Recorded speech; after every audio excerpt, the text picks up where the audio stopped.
मधुबन के बाबा मुरली वाले, आपका क्या कहना, आपका क्या कहना।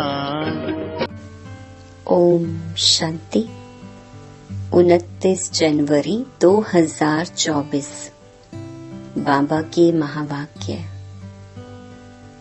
मीठे बच्चे, जैसे बाप तुम्हारा श्रृंगार करते हैं, ऐसे तुम्हें भी दूसरों का करना है। सारा दिन सर्विस करो, जो आए उसे समझाओ। फिक्रात की कोई बात नहीं। प्रश्न: यह नॉलेज कोटों में कोई ही समझते व धारण करते हैं, ऐसा क्यों? उत्तर: क्योंकि तुम सब नई बातें सुनाते हो। तुम कहते हो परमात्मा बिंदी मिसल है, तो सुनकर ही मूंझ जाते हैं। शास्त्रों में तो यह सब बातें सुनी ही नहीं है। इतना समय जो भक्ति की है वह खींचती है, इसलिए जल्दी समझते नहीं। कोई कोई फिर ऐसे परवाने भी निकलते हैं जो कहते हैं बाबा हम तो विश्व का मालिक जरूर बनेंगे। हमें ऐसा बाबा मिला, हम छोड़ कैसे सकते। सब कुछ न्योछावर करने की उछल आ जाती है। गीत दूर देश के रहने वाले। ओम शांति। मीठे मीठे रूहानी बच्चे अच्छी तरह से जानते हैं कि हम मुसाफिर हैं। यह हमारा देश नहीं है। यह बेहद का नाटक बहुत बड़ा मांडवा है। कितनी बड़ी बड़ी बत्तियां हैं, यह सदैव जलती रहती हैं। आत्मा जानती है हम सब एक्टर्स हैं और नंबर वार अपने पार्ट अनुसार पूरे टाइम पर आते हैं यहाँ पार्ट बजाने। पहले पहले तुम वापस घर जाकर फिर यहाँ आते हो। यह अच्छी तरह से समझने और धारण करने की बात है। नाटक के एक्टर होते हैं, अगर एक दो के ऑक्यूपेशन को ना जाने तो उनको क्या कहेंगे। ड्रामा के आदि मध्य अंत को जानने से तुम यह बनते हो। तो यह पढ़ाई सबसे न्यारी हुई। बाप बीज रूप है, नॉलेज फुल है। जैसे वह कॉमन बीज और झाड़ होते हैं, उनको जानते हो ना। पहले पहले छोटे छोटे पत्ते निकलते हैं, फिर बड़े होते होते झाड़ कितना वृद्धि को पाता है। कितना समय लगता है। तुम्हारी बुद्धि में यह ज्ञान है। बाप तो एक ही बार आते हैं। मीठे मीठे बच्चे, यह अनादि अविनाशी ड्रामा है। बाप है स्वर्ग का रचयिता, हेवनली गॉड फादर। हेवन स्थापन करने बाप को आना पड़ता है। गायन भी है दूर देश का रहने वाला, आया देश पराई। यह रावण राज्य पराया है। रावण राज्य में राम को आना है। तुम्हारी बुद्धि में ही ज्ञान है। तो बाप समझाते हैं आत्माओं को कि तुम सब मुसाफिर हो। इकट्ठे तो पार्ट बजाने नहीं आएंगे। तुमको मालूम है सबसे पहले होते हैं देवताएं। उस समय और कोई नहीं थे। बहुत थोड़े होते हैं, फिर वृद्धि को पाते हैं। तुम आत्माएं शरीर छोड़ सब वहां आती हो। यह बाप ने ही बुद्धि दी है। तुम आत्माओं को अब नॉलेज मिली है। हम बीज और झाड़ के आदि मध्य अंत को जानते हैं। बीज ऊपर है, नीचे सारा झाड़ फैला हुआ है। अभी झाड़ पूरा ही जर्जरीभूत है। तुम बच्चे इस झाड़ के आदि मध्य अंत को जान गए हो। आगे ऋषि मुनियों से पूछते थे कि रचता और रचना के आदि मध्य अंत को जानते हो, तो नेति नेति कह देते थे। जबकि वह भी नहीं जानते, तो परंपरा से कैसे हो सकता। ये सब बातें अच्छी तरह से धारण करनी है, भूलना नहीं है। पढ़ाई तो पढ़नी है, पढ़ाई और योग बल से ही तुम पद पाते हो। पवित्र भी जरूर बनना है, सिवाय बाप के और कोई पवित्र बना न सके। विनाशी धन दान करते तो राजाई कुल में अथवा अच्छे कुल में जन्म लेते हैं। तुम बच्चों को बहुत बड़े घर में जन्म मिलता है। नई दुनिया तो बहुत छोटी होती है। सतयुग में देवताओं का जैसे एक गांव है। शुरू में बॉम्बे कितनी छोटी थी, अब देखो कितनी वृद्धि को पाया है। आत्माएं सब अपना पार्ट बजाती हैं, सब मुसाफिर हैं। बाप एक ही बार का मुसाफिर है, हो तुम भी एक ही बार के मुसाफिर। तुम भी एक ही बार आते हो, फिर पुनर्जन्म लेते पार्ट बजाते ही रहते हो। अभी तुम अमर लोक में जाने के लिए अमर कथा सुनते हो, जिससे 21 जन्म ऊंच पद पाते हो। 21 पीढ़ी कहते हैं ना, पीढ़ी अर्थात बुढ़ापे तक। फिर दूसरा शरीर आपे ही लेंगे, अकाले मृत्यु नहीं होगा। वह है ही अमर लोक, काल का नाम नहीं। अचानक मृत्यु होती नहीं, तुम एक शरीर छोड़ दूसरा लेते हो। दुख की कोई बात नहीं। सर्प को दुख होता होगा क्या, और ही खुशी होती होगी। अभी तुमको आत्मा का ज्ञान मिलता है, आत्मा ही सब कुछ करती है। आत्मा में ही बुद्धि है, शरीर तो बिल्कुल अलग है। उनमें आत्मा ना होती तो शरीर चल ना सके। कैसे शरीर बनता है, आत्मा कैसे प्रवेश करती है, हर चीज वंडरफुल है। बाप कहते हैं, मीठे मीठे बच्चे, तुम्हारा स्वर्ग है वंडरफुल वर्ल्ड। रावण राज्य में 7 वंडर्स दिखाते हैं। राम राज्य में बाप का एक ही वंडर है, स्वर्ग, जो आधा कल्प कायम रहता है। मनुष्यों ने देखा भी नहीं है, तो भी सबके मुख से स्वर्ग नाम जरूर निकलता है। अभी तुम बुद्धि से जानते हो, कोई कोई ने साक्षात्कार भी किया है। बाबा ने भी विनाश और अपनी राजधानी देखी। अर्जुन को भी साक्षात्कार में दिखाया है। अब बरोबर यह है गीता एपिसोड। बाबा बतलाते हैं कि बच्चे, यह है पुरुषोत्तम संगम युग। जबकि मैं आकर तुम बच्चों को राजयोग सिखाता हूँ और इतना ऊंच बनाता हूँ। दुनिया में इन बातों को कोई नहीं जानते। तुम बहुत मौज से रहते हो।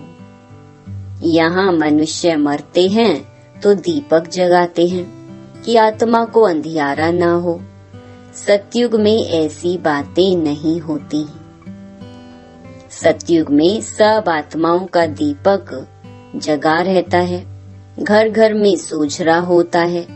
यहाँ फिर मनुष्य घर घर में बत्तियां जलाते हैं। बाप कहते हैं, इन सब बातों को अच्छी तरह बुद्धि में धारण करना है। बाप और राजधानी को याद करते रहो। तुम जानते हो, इतना समय हमने राजाई की। जो बहुत समय के बिछड़े हुए हैं उन्हों से ही बाप बात करते हैं, पढ़ाते हैं। बच्चे जानते हैं इस समय की बातों के ही त्योहार मनाते हैं। शिव जयंती भारत में ही मनाते हैं। शिव है ऊंचे ते ऊंच भगवान। वह भारत में कैसे आते हैं उसने खुद बताया है कि मुझे प्रकृति का आधार लेकर आना पड़ता है, तब तो बोलते हैं। नहीं तो बच्चों को ज्ञान श्रृंगार कैसे कराएं? अब तुम्हारा श्रृंगार हो रहा है, तुम फिर दूसरों का करा रहे हो मनुष्य से देवता बनने का। यह है बहुत सहज, परंतु मनुष्यों की बुद्धि ऐसी डल हो गई है जो कुछ भी समझते नहीं। टाइम लेते हैं।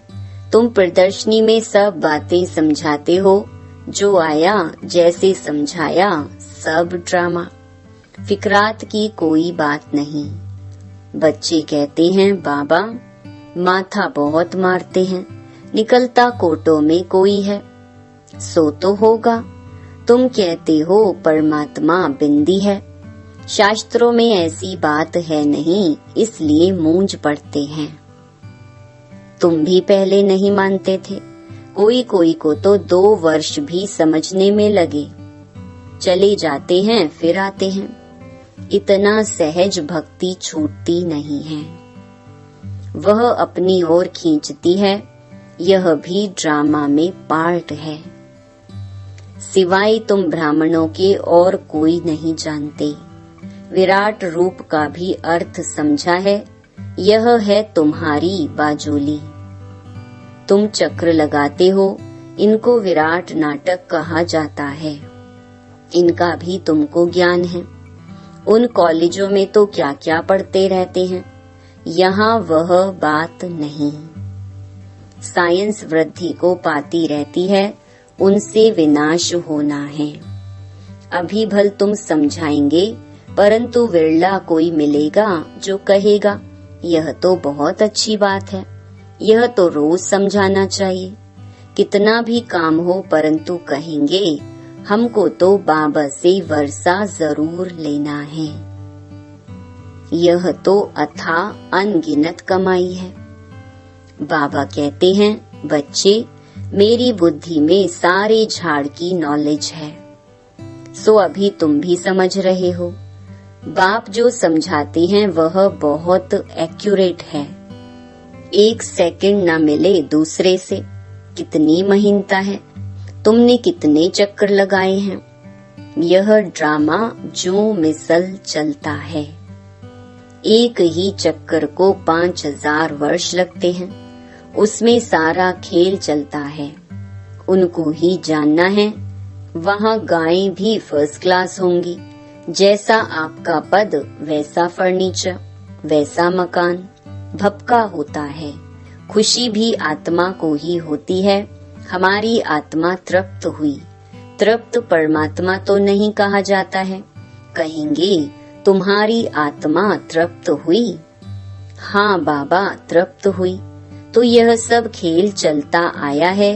बाप जो समझाते हैं यह भी ड्रामा का खेल है। अब बाप तुमको रिजुवेनेट करते हैं। तुम्हारी काया कल्प वृक्ष समान बन जाती है। नाम ही है अमर लोक। आत्मा भी अमर है, काल खा ना सके। बाबा तुम्हारी आत्माओं से बात करते हैं। अकाल आत्मा जो इस तख्त पर बैठी है उनसे बात करते हैं। आत्मा इन कानों से सुनती है। हम आत्माओं को ही बाप पढ़ाने आई हैं।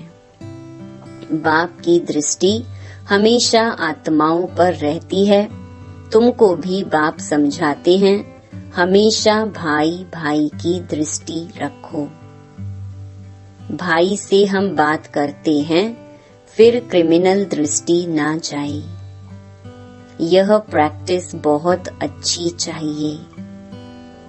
हम आत्मा हैं, हमने इतने जन्म ले पार्ट बजाया है।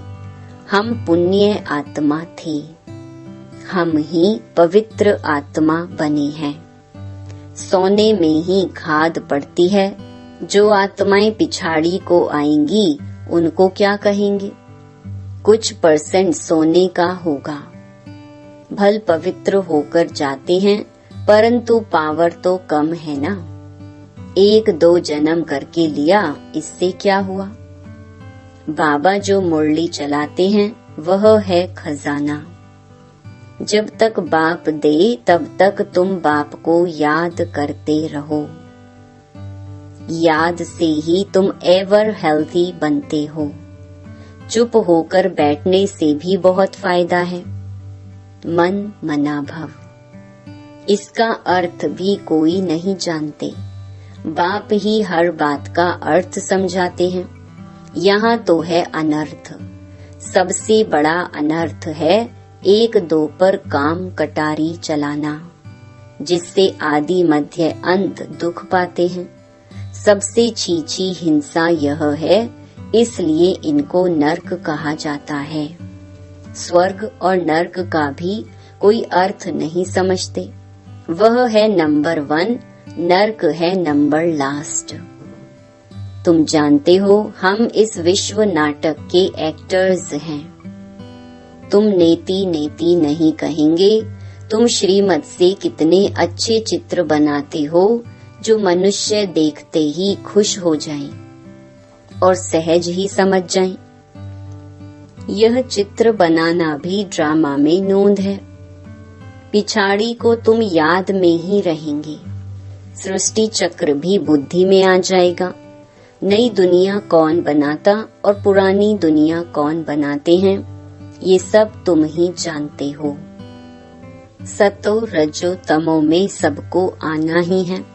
अभी है कलयुग। यह किसको पता नहीं कि बाप आकर हमको स्वर्ग का मालिक बनाएंगे। किसके ख्याल में भी नहीं आता। तुमको तो अभी सारी सृष्टि के आदि मध्य अंत की नॉलेज है। रचयिता बाप इसमें बैठ समझाते हैं कि मैं तुम आत्माओं का बाप हूँ, बेहद का टीचर हूँ। यह संगम युग है, पुरुषोत्तम युग। सतयुग और कलयुग को पुरुषोत्तम नहीं कहेंगे। संगम पर ही तुम पुरुषोत्तम बनते हो, जब बाप आकर राजयोग सिखलाते हैं। दिन प्रतिदिन तुम बच्चों को समझाने में बहुत सहज होगा। झाड़ वृद्धि को पाता रहेगा। क्षमा पर बहुत परवाने आते हैं फिदा होने। ऐसे बाप को कौन छोड़ेगा? कहेगा बाबा बस हम तो आपके पास ही बैठे रहे, यह सब कुछ आपका है। ऐसे ऊंच बाप को हम छोड़े क्यों? जोश बहुतों में आता है। बाबा से विश्व की बादशाही मिलती है तो हम छोड़कर क्यों जाएं? यहाँ तो हम स्वर्ग में बैठे हैं। यहाँ कोई काल भी नहीं आ सकता, परंतु बाप की श्रीमत लेनी पड़ी। बाप कहेंगे ऐसे नहीं करना है। उछल तो आएगी, परंतु ड्रामा में ऐसा नहीं है जो सब यहाँ बैठ जाएं। जोश आता है क्योंकि जानते हैं ये सब कुछ खत्म होने वाला है। जिनका पार्ट है वह सुनते रहते हैं। बाप कहते हैं तुम LLB ICS पढ़ते हो, इनसे क्या मिलेगा? कल शरीर छूट जाए तो क्या मिलेगा? कुछ भी नहीं। वह है विनाशी विद्या। यह है अविनाशी विद्या जो अविनाशी बाप देते हैं। टाइम बहुत थोड़ा है। तमो प्रधान से सतो प्रधान इस जन्म में ही बनना है। वह तो याद से ही बनेंगे। और सब देह के धर्म छोड़ माँ में कम याद करो। शरीर पर भरोसा नहीं है, पढ़ते पढ़ते मर जाते हैं। तो बाप का काम है समझाना। उस पढ़ाई में क्या कमाई है और इस पढ़ाई में क्या कमाई है, यह तो तुम जानते हो। शिव बाबा का भंडारा सदैव भरपूर है। इतने सब बच्चे पलते रहते हैं, फिक्र की कोई बात नहीं। भूख मर नहीं सकते। लौकिक बाप भी देखते हैं, बच्चों को खाना नहीं मिलता है तो खुद भी नहीं खाते। बच्चों का दुख बाप सहन नहीं कर सकते। पहले बच्चे पीछे बाप। माँ सबसे पीछे खाती है, रूखा सूखा बचता है वह खा लेती है। हमारी भंडारी भी ऐसी है। अच्छा, मीठे मीठे सिकिलधे बच्चों प्रति माता पिता बाप दादा का याद प्यार और गुड मॉर्निंग। रूहानी बाप की रूहानी बच्चों को नमस्ते। धारणा के लिए मुख्य सार। पहला, भाई भाई की दृष्टि पक्की करनी है। हम आत्मा आत्मा भाई से बात करते हैं।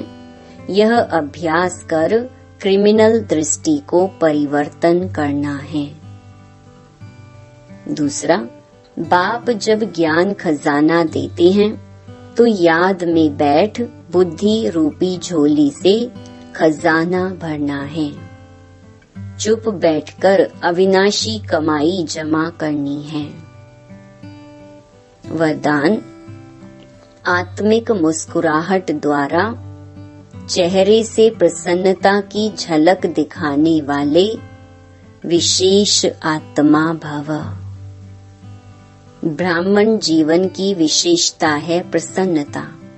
प्रसन्नता अर्थात आत्मिक मुस्कुराहट। जोर जोर से हंसना नहीं, लेकिन मुस्कुराना। चाहे कोई गाली भी दे रहे हो तो भी आपके चेहरे पर दुख की लहर नहीं आई। सदा प्रसन्न चित्त। यह नहीं सोचो कि उसने 1 घंटा बोला, मैंने तो सिर्फ 1 सेकंड बोला। सेकंड भी बोला या सोचा, शक्ल पर अप्रसन्नता आई तो फेल हो जाएंगे। 1 घंटा सहन किया, फिर गुब्बारे से गैस निकल गई। श्रेष्ठ जीवन के लक्ष्य वाली विशेष आत्मा ऐसे गैस के गुब्बारे नहीं बनती। स्लोगन, शीतल काया वाले योगी स्वयं शीतल बन दूसरों को शीतल दृष्टि से निहाल करते हैं। अव्यक्ति साइलेंस द्वारा डबल लाइट फरिश्ता स्थिति का अनुभव। जैसे साइंस वाले रेत में भी अनाज पैदा कर देते हैं, ऐसे आप साइलेंस द्वारा धरणी का परिवर्तन करो। इसके लिए शुभ भावना संपन्न बनो। ब्रह्मा बाप को फॉलो करो। साइलेंस की शक्ति से किसी भी आत्मा की वृत्ति दृष्टि का परिवर्तन कर दो। जैसे क्रोध अज्ञान का शक्ति है, ऐसे ज्ञान की शक्ति शांति है, सहन शक्ति है। अभी इन गुणों को अपना संस्कार बना लो तो डबल लाइट फरिश्ता सहज बन जाएंगे। ओम शांति।